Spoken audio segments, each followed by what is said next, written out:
Hi friends, கர்த்தராகிய இயேசு கிறிஸ்துவின் இனி நாமத்தினாலே உங்கள் அனைவரையும் நான் வாழ்த்துகிறேன்.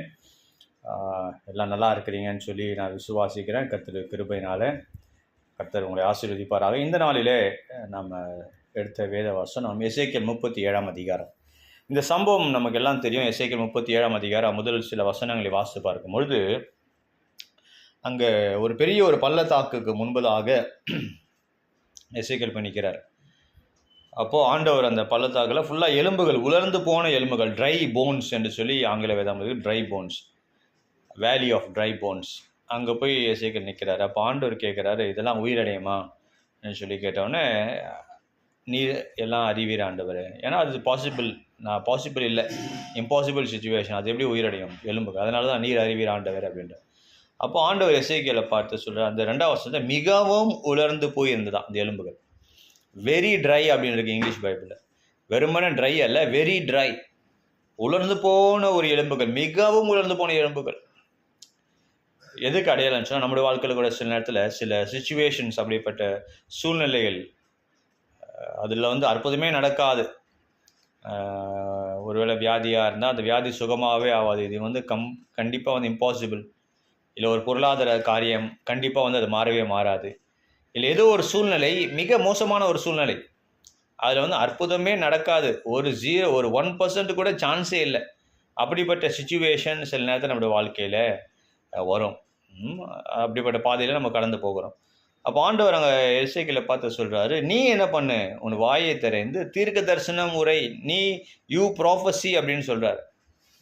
அன்றைக்கி நேரத்தில் நம்ம என்ன பண்ணுறோம், நம்முடைய வாழ்க்கையில் அற்புதம் நடக்கணும்னு சொல்லி யாராவது என்னை பற்றி என்ன பண்ண மாட்டாங்களா, தீர்க்கதரிசனம் சொல்ல மாட்டாங்களா, யாராவது என் பேரை சொல்ல மாட்டாங்களா, என் பேரை கூப்பிட மாட்டாங்களா அப்படின்னு சொல்லி we are looking for profits.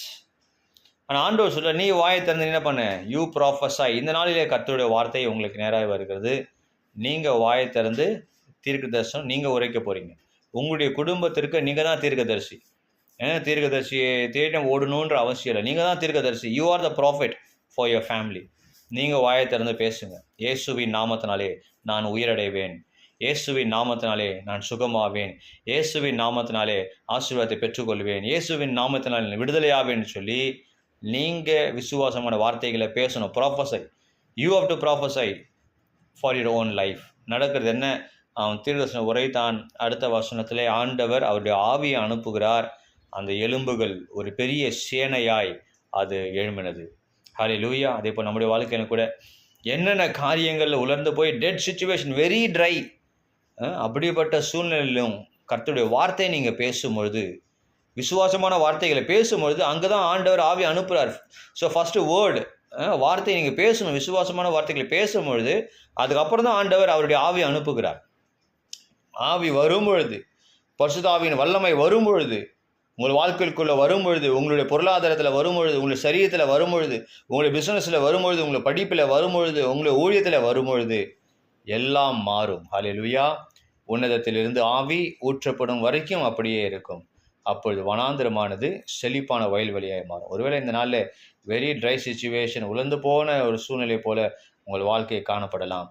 விசுவாசமான வார்த்தைகளை பேசுங்க. பரிசுத்த ஆவியானவர் அந்த இடத்துல கடந்து வருவார்.